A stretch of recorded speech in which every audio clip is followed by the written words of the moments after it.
네, 반갑습니다. 여러분들과 이 시간에는요, 특수대학으로 분류되는 상군사관학교를 좀 알아보려고 하는데요. 이 상군사관학교는 다부지고 당찬 정예장교를 양성할 목적으로 1968년도에 이제 창설이 되었어요. 그래서 이제 지금은 여학생들한테도 이제 문호를 개방해서 여학생들도 높은 경쟁률을 보이고 있는데, 일반 대학 합격 여부에 관계없이 이 복수 지원이 가능하고요. 아시다시피 여러분들 이제 재학 기간 중에는 모든 비용이 이제 국가가 지불을 하고요. 이 졸업 후에는 또 진로가 보장되어 있던 장점이긴 한데, 이 귤과 단체 생활을 해야 된다는 부담감이 또 있고요. 국가관을 갖고 또 책임감 있게 군을 통솔해야 되는 지휘관이기 때문에 여러분들이 또 졸업 후의 진로, 장기 근무도 해야 되는 상황들이 생각해요. 공부를 해야 되기 때문에 이 확실한 목표가 없다면 아무래도 중간에 실패할 수 있기 때문에 잘 알아보고 여러분들 저랑 그래서 지원하는 것이 진짜 무척 필요한 대학이라 볼 수 있겠고요. 입학하기도 쉽지가 않지만 입학 후에도 학교 생활 또한 중요하기 때문에 이 여러 가지 장단점하고 여러 가지 제도를 좀 살펴보는 시간을 갖도록 하겠습니다. 첫 번째로 이제 어떻게 보면 중요한 거죠. 이제 입시 일정인데요. 이 상군상한학교가 같은 날 지금 현재 보시면 6월 29일부터 7월 12일까지 똑같이 동시에 인터넷 원서 접수를 같은 날 진행을 하고요. 또 시험 또한 지금 보시면은 이제 8월 1일 날 다 발표를 합니다. 그리고 학교차 발표 같은 경우도 해군사관학교는 8월 13일이지만 육군과 공군은 8월 11일. 또 2차 체력 검정이나 신체 검사 이런 것들도 각각의 날짜가 약간씩 다르긴 하지만 전체적으로 보게 되면은요, 1차 시험 일정이 모두 같은 날이기 때문에요. 어쩔 수 없이 이제 본인이 한 대학만 선택해서 지원을 해야 되는데, 그래서 가장 중요한 게 적성이겠죠. 같은 군대라 하더라도 육군, 해군, 공군 다 다르기 때문에 잘 판단을 한 다음에 적성을, 올해는 또 허수 지원자가 좀 줄어들 확률이 크죠. 작년에 비해서. 그래서 소신 지원자가 증가할 거로 보이기 때문에 여러분들이 좀 그걸 먼저 좀 살펴보시고 지원 전략을 짜길 바라겠습니다. 두 번째로 이제 일제 합격을 하게 되면 꼭 제출해야 될 서류들이 있는데요. 이제 학교별로 약간씩은 틀리기 때문에 제가 설명을 좀 드리겠습니다. 먼저 이제 공군사관학교 같은 경우에는 자기소개서, 신원지술서, 그다음에 학생부, 그다음에 사본에서 각 6부고요. 그다음에 가족관계증명서, 기본증명서, 주민등록 등본 각 4부, 학교장 추천서, 건강보험 요약 급여 내역서 각 한 부가 이제 공군사관학교에서 이제 요구하는 이제 서류고요. 육군사관학교 같은 경우에는 학생부, 봉사활동 확인서, 기본증명서, 주민등록 등본 각 한 부, 국가유공자증, 이건 이제 해당하는 사람이 있으면 내면 되고요. 그렇지 않으면 내지 않아도 됩니다. 그다음에 신원지술서 4부, 그다음에 자기소개서, 교사 추천서 각 한 부씩 여러분들이 이제 육군사관학교 지원 후보들은 준비를 하면 되겠고요. 해군사관학교 같은 경우에는 가족관계증명서, 주민등록 등본, 그다음에 기본증명서 각 3부, 그다음에 신원지술서, 자기소개서, 학생부, 봉사활동 확인서 각 5부 이렇게 해서 학교별로 약간씩 틀리기 때문에요. 2차 서류는 잘 판단을 해보시고 이제 준비를 잘 하시기 바라겠고요. 자, 선발 인원은요, 이제 육해공군 이렇게 보시게 되면 이제 공군사관학교가 이제 남자가 157명, 여학생이 18명에서 이제 175명을 선발하고요. 육군사관학교는 310명, 해군사관학교는 170명을 선발 올해 할 예정입니다. 그리고 이제 선발 방법은 총 3차에 걸쳐서 이제 진행이 되는데요. 1차 시험은 공통적으로 국어, 영어, 수학 시험을 실시하는데, 공군과 해군사관학교는 1차에서 남자가 4배수, 여자가 이제 8배수를 선발한다, 이러면 보시면 되겠고요. 육군사관학교는 1차에서 남자 5배수, 여자 6배수를 선발한다, 이렇게 좀 생각을 하시면 되는데, 좀 특이사항이 있습니다. 1차 시험에서. 이 공군사관학교는요, 원점수가 60점 미만이면서 표준점수가 40점 미만인 경우, 이 표준점수는요, 국영수 과목을 대학 기준의 환원 점수를 얘기하는 거기 때문에 그렇게 아시면 되는데요. 40점 미만이면 탈락을 하고요. 또 상위 2등급에서 11% 이내인 성적자는요, 최종 선발 시에 가산점을 1점에 20점 굉장히 많이 주기 때문에요. 1차 시험이 굉장히 공군사관학교에서는 매우 중요한 역할을 한다 보시면 될 것 같아요. 이 계열을 보게 되면 이제 남자 같은 경우에는 인문계가 55%, 자연계가 45%고요. 여자는 인문 자연계 각 50%로 선발할 예정이 있고요. 육군사관학교는요, 1차 시험이 끝난 다음에 예비번호를 줍니다. 그래서 남녀 계열별 50번까지 부여를 하고요. 해군사관학교 같은 경우에는 이 남자의 경우에 계열별로 인문계 45%, 자연계는 55%, 여자의 경우에는 인문계가 70% 굉장히 많이 주죠. 자연계는 30% 정도 주는데, 여기 같은 경우 특이사항이 또 1차 합격자 중에서요, 상위 10%에 들어가는 친구들은 가산점을 또 차등 부여하기 때문에요. 전체적으로 이제 1차 시험이 상당히 좀 중요한 역할을 한다고 좀 볼 수 있겠고요. 가장 중요한 또 지원율이죠. 물론 이제 여기가 특수대학이기 때문에 빠져나가는 인원도 있겠지만은, 먼저 이제 공군사관학교 같은 경우는 전년도에 175명이 지원을, 뽑았는데 4,480명이 지원을 해서 25.6대 1의 지원율을 보였고요. 또 육군사관학교는 18.6대 1, 해군사관학교 같은 경우에는요 23.2대 1을 보였는데 올해 같은 경우는 아무래도 이제 1차 시험이 동일하다고 미리 말씀을 드렸는데 전년도에 비해서는 좀 지원율이 약간 좀 하락할 수 있는 것을 예상을 하고 본인이 이제 지원 전략을 짜기 바라겠습니다. 그리고 이제 1차 시험의 난이도는 어떻게 될까요? 결론적으로 난이도는 수능에 비교하면 좀 어렵다고는 할 수 있어요. 근데 이제 경찰대학과 비교하면은 그래도 좀 쉬운 편이라고 볼 수 있는데요. 간단하게 과목별로 좀 난이도를 살펴보게 되면 국어 같은 경우는 이제 문법과 문학 문제가 좀 까다롭지만 교과 과정으로 어느 정도는 해결이 가능한 영역들이 있어요. 그리고 또 그렇지만은 여전히 난이도가 높은 문제들이 다소 출제되고 있기 때문에 여러분들이 좀 EBS 같은 경우에도 좀 연계가 좀 많이 되고 있기 때문에 문학과 비문학을 좀 살펴보시기 바라겠고요. 이 수학 같은 경우는 아무래도 이제 합격에 가장 많이 영향을 주겠죠. 자연계에 비해서 인문계 수험생들이 모든 문제를 다 풀기에는 한 서너 문제 정도는 상당히 어려운 문제들로 구성이 되어 있다는 걸 여러분 좀 기억을 해두시고요. 영어 같은 경우에는 이제 여전히 단어, 어휘가 좀 까다롭기 때문에 이 단어에 좀 중점을 두고 좀 공부를 하시는 것이 좀 필요한데요. 사실 수능 시험 범위를 이렇게 보게 되면요. 수능과 거의 유사하죠. 그럼 이제 국어하고 영어 특기 같은 경우에는요, 이 듣기 평가가 없다는 게 좀 약간 차이를 볼 수 있는데, 실제적으로 이제 국어 같은 경우에는 이제 A형은 합법과 작문 1, 독서와 문법 1, 문학 이런 식으로 해서 이제 여러분들이 이제 표 보시듯이 이제 나타나는 부분이고요. 자, 그러면 이 1차 시험 준비 방법은 어떻게 해야 되냐? 공통적으로 이 수능 기출문제하고요, 사관학교 기출문제를 연도에 관계없이 많이 꼼꼼하게 풀어보는 게 되게 중요한데요. 시험 문제가 지금 약간 이제 보통 옛날에 썼던 문제들이 한두 문제를 말씀드렸지만은 많은 경우에는 서너 문제까지 나오기 때문에요. 이 기출 문제만큼 좋은 문제집은 없다고 보는데 이 과목별로 좀 보게 되면 국어는 뭐 어법이라든가 문학 같은 것에 좀 중점을 두고 수학 같은 경우는 이제 고등수학 그다음에 이제 도형 등에 좀 중점을 두시면 될 것 같고요. 그래서 이제 실력 정상이라는 책단을 좀 활용하시면 좀 도움이 될까 생각이 들고요. 영어 같은 경우는 이제 어휘나 단어 실력 같은 경우 있으면 많이 도움이 된다고 보실 수 있겠습니다. 자, 그러면 이제 8번째 살펴볼 게 뭐냐면 1차 시험에 과연 점수가 몇 점일까? 예상 점수가 통과한 점수가. 그래서 1단계를 이제 학교별로 다 다르기 때문에 이제 배수를 감안해 설명을 드리게 되면은요. 이제 300점 만점으로 기준을 보게 되면 이제 공군사관학교 같은 경우는요. 가산점 부여 대상자가 11% 이내라고 말씀을 드렸어요. 그래서 1차 배수까지 고려를 하게 되면 아마 최대 13%까지 지금 1차 통과자가 나오지 않을까 생각이 드는데요. 성적은 대략 이제 250점에서 255점 사이로 되는데 공군사관학교는 꾸준히 성적들이 올랐어요. 아무래도 이제 소진 지원자가 좀 많다 보니까 그런 결과가 생겼다고 볼 수 있는데요. 자, 육군사관학교 이제 그 다음에 보게 되면 육군사관학교는 이제 남자하고 여자가 따로따로 있는데요. 문과는 249점 남자가, 이과는 252점, 여자 같은 경우는 260점, 269점인데 상대적으로 아무래도 여자를 좀 적게 뽑다 보니까 여자 이제 여학생 성적이 좀 높게 나타나는 부분이고요.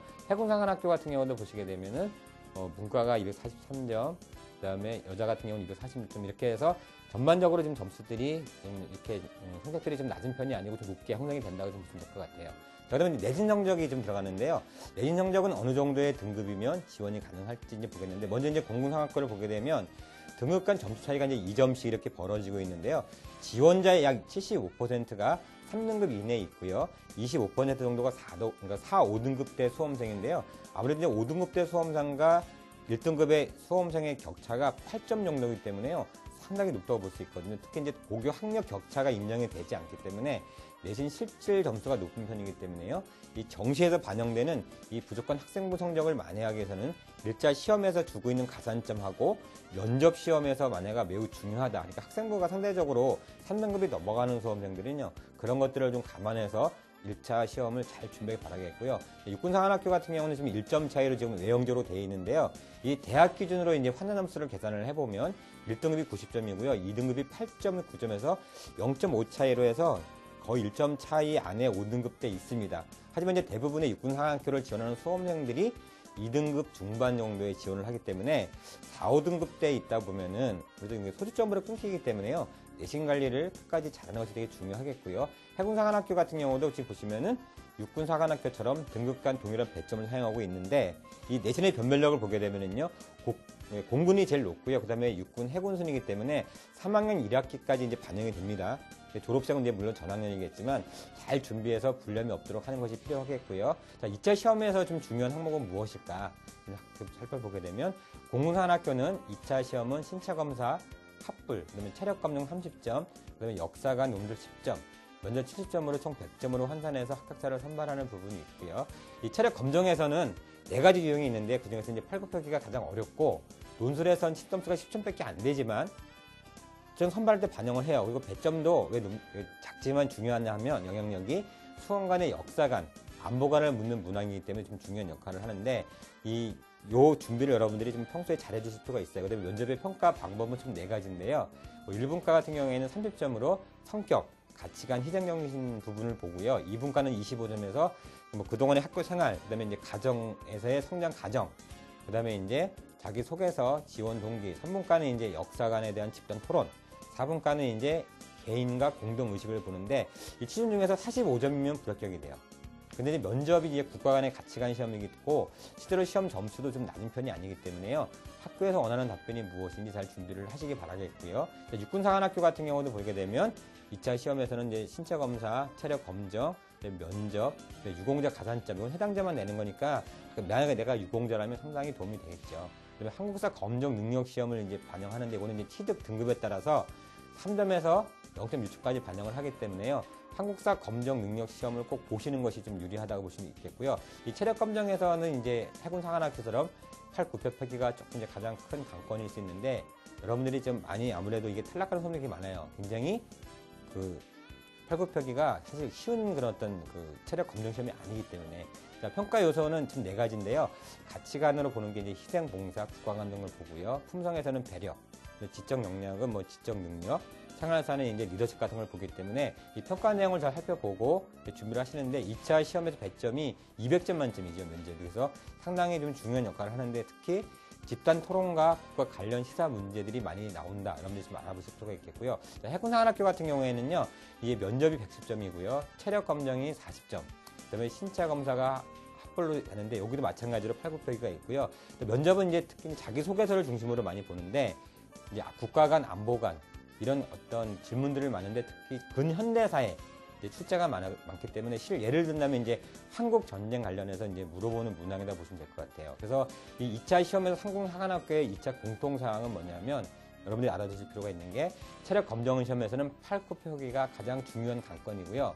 면접에서는 이제 군 지휘관을 양성하는 대학이기 때문에 리더십을 측정하는 집단 토론과 자기소개서를 토대로 하는 국가관, 안보관에 대한 수험생의 생각을 많이 질문한다고 여러분 생각하시면 될 것 같아요. 수능의 영향력과 준비 방법인데요. 이 배점을 먼저 보게 되면 공군사관학교는 950점 만점에 750점, 육군사관학교는 1000점 만점에 600점, 해군사관학교는 1000점 만점에 750점으로 최종 평가 시 이제 배점이 제일 높게 돼 있죠. 성적 분포도는 이제 보게 되면 우리 일반 대학과 비교하면 최소한 한양대 이상을 지원할 정도는 돼야만 여기에 이제 수능 점수가 되는데요. 이 상공사관학교를 지원하는 수험생들은 거의 재학생 및 졸업생 모두 계열에 관계없이 대부분 상위권이기 때문에요. 여러분들이 이제 그거 좀 기억을 해주시고요. 표준 점수를 반영하는데 탐구 같은 경우에 유불리가 없기 때문에 아무래도 탐구 영역이 배점이 낮아도 영향력을 좀 클 수가 있는데 이거는 이제 수능 난이도가 계속 약화되기 때문에 여러분들이 이제 그것 때문에 어쩔 수 없이 그런 문제가 생겼다고 생각을 하시면 되겠고요. 1차 시험을 통과한 수험생이라면 수능이 그리 어렵지 않은데도 불구하고 항상 실수하고 방심하는 부분이 있어서 오히려 1차 시험을 통과하고도 상대적으로 수능에서 탈락하는 수험생이 대략 한 30% 정도 된다. 여러분들이 이제 그거 좀 기억을 해주실 필요가 있어서 EBS 교재와 수능 모의고사, 전년도 수능 기출문제를 통하여 준비하면 어려움은 없을 것으로 판단이 되고요. 자, 그 다음에 이제 추가 합격자는 얼마나 나올까? 이제 궁금한 부분일 수 있잖아요. 여기는 일반 대학에 비해서 이제 합격 여부에 관계없이 복수 지원이 가능하기 때문에 전년도 지원율을 보더라도 상위권 수험생들은 계열에 관계없이 상당히 많이 지원을 하죠. 꼭 상공상학교를 가고자 하지 않아도 지원을 하는데요. 그래도 이제 올해 같은 경우에는 특히 이제 1차 시험 자체가 동일하기 때문에 허수 지원자가 좀 적어질 수 있고요. 이 추가 합격자는 약 50% 선에서 아마 올해 형성되지 않을까라고 생각이 듭니다. 자, 그 다음에 이제 우리가 이제 상공산학교에도 붙고 일반 대학도 붙었어요.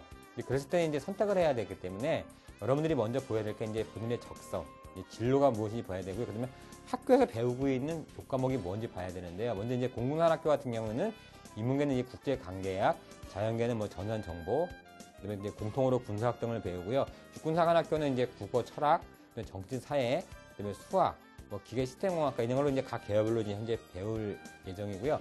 해군사관학교 같은 경우에는 인문학과, 뭐 이학과, 그다음에 이제 무기체계공학과, 그다음에 이제 군사전략학과처럼 이렇게 각 학교별로 약간씩 다른 커리큘럼을 갖고 있기 때문에 여러분들이 좀 살펴보시고 자기가 배우고 싶은 과목이 있는 대로 여러분이 지원하시면 좀 도움이 될 거라고 볼 수 있겠고요. 또 하나는 이제 아무래도 단체 생활을 해야 되잖아요. 그러니까 내가 좀 너무 소심한지 아니면 너무 내성적이라서 다른 사람 잘 어울리지 못한다던가 아니면 이렇게 타이트하는 것들을 싫어하는 친구들은요, 지원하면 중간에 탈락할 수 있기 때문에요. 여러분들이 이제 그런 것도 좀 살펴보고 학교 적응도 매우 중요한 문제다. 이런 걸 좀 평소에 꾸준히 잘 살펴보면 될 것 같습니다. 자, 그러면 이제 여기 이제 아무래도 이제 지원을 합격을 했어요. 그러면 여러분들이 어떤 혜택이 있고 졸업 후에 진로가 어떻게 되는지 좀 살펴봐야 되는데요. 자, 먼저 이제 공군사관학교 같은 경우에는요, 재학 중에 이제 학비가 전액 면제되는 그런 부분들, 그다음에 연수계를 갖는 것, 그다음에 인간 후에 국내와 대학 석박사 과정에 무료로 간다는 것들이 있고요. 그다음에 이제 진로 같은 경우에는 이제 항공 작전 분야는 뭐 전투기, 수송기, 헬리콥터 쪽으로 전략 개발 분야가 있고, 지원 분야 같은 경우는 조종, 항공 통제, 이렇게 해서 이제 16개 부서에 근무를 할 수가 있겠고요. 뭐 육군사관학교 같은 경우도 보게 되면 이제 뭐 해군사관은 마찬가지로 학비는 다 면제가 되고요. 재학 중에는 해외 사관학교 같이 보류를 할 수가 있고, 거기가 직접 공부도 할 수가 있습니다. 그다음에 이제 그 졸업 후에는 이제 소위로 이제 인간을 해서 남학생은 보병, 포병 같은 이제 8개 병과, 여학생은 정보통신 등 6개 병과에서 1년 의무 근무를 해야 되고요. 그 다음에 이제 병기, 병참 등 다른 7개의 다른 병과에서 여러분들이 근무를 할 수 있는데, 특히 이제 여기서는 그 8개 병과랑 6개 병과로 되어 있는 이 의무 병과는 반드시 근무를 해야 된다. 여러분들이 꼭 기억을 해주시기 바라겠고요. 이제 해군사관학교 같은 경우에는 똑같이 이제 뭐 학비는 면제가 되는데, 여기는 세계 일주에 원양 70이 지금 이제 있고요. 그 다음에 이제 해외 유학, 교환 방문 및 실습 등이 이제 계속 혜택으로 주어지고요. 이제 졸업 후에는 이제 해군 장교 소위로 인간해서 뭐 적성에 맞는 다양한 병과 선택할 수 있겠고요. 이제 졸업 후에는 이제 국내 대학원에서 국비 지원으로 석박사 학위 취득이 가능하고, 선택된 병과에 따라서 뭐 항해사도 될 수가 있고요. 기관사, 뭐 항공기 조종사의 면허가 가능할 수 있기 때문에, 조종사 같은 경우는 나중에 이제 민간 항공기에도 여러분들이 많이 근무를 하는 분들이 많이 있다는 거 알아두시기 바라겠고요. 그 다음에 이제 국내에 다양한 유학 연수도 있고, 졸업 후 5년째 되면 본인의 의사에 따라서 계속 근무를 할 수 있지만 전역할 수 있다는 것도 지금 현재 해군사관학교에서 이제 그 혜택을 볼 수 있겠고요. 뭐 기타 참고사항으로 이제 여기 같은 경우는요, 우선 선발 제도가 있습니다. 그래서 상대적으로 성적이 우수한 수험생들은 미리 선발을 하는 제도가 있기 때문에요. 여러분들 중에서 그런 우수한 수험생들을 대학에서 요청을 하기 때문에 괜찮다고 하면 거기에 한번 적극적으로 생각을 해보시기 바라겠고요. 그럼 이제 5주 정도의 기초 군수훈련을 통해서 적응력을 알아보는 가입교 기간이 있습니다. 그래서 본인이 직접 경험을 해본 다음에 최종 결정을 하시면 되고, 혹시 중간에 퇴교를 하시게 되면 다른 일반 대학에 합격했다면 그 학교에서 내가 등록을 할 수 있는 그런 기간이 된다면 등록하시면 아무 문제가 없다는 거 알아두실 필요가 있습니다. 저희가 여러분들하고 상공사관학교를 살펴봤는데요. 사관학교는 아무래도 이 군 지휘관을 선발하는 대학이잖아요. 그래서 국가관, 사명감, 책임감이 굉장히 중요하고 또 규율이 굉장히 중요한 곳이기 때문에요. 여러분들이 이제 상대적으로 이 상공사관학교가 각각의 이제 특점들을 가지고 있기 때문에요. 어느 쪽으로 갈지 단순하게 진로만 볼 게 아니고요. 적성과도 맞는지 살펴보고, 오늘 여러분들하고 살펴본 내용들을 참고로 해서 최선을 선택을 하신다면 아마 좋은 결과가 있을 거라고 생각이 듭니다.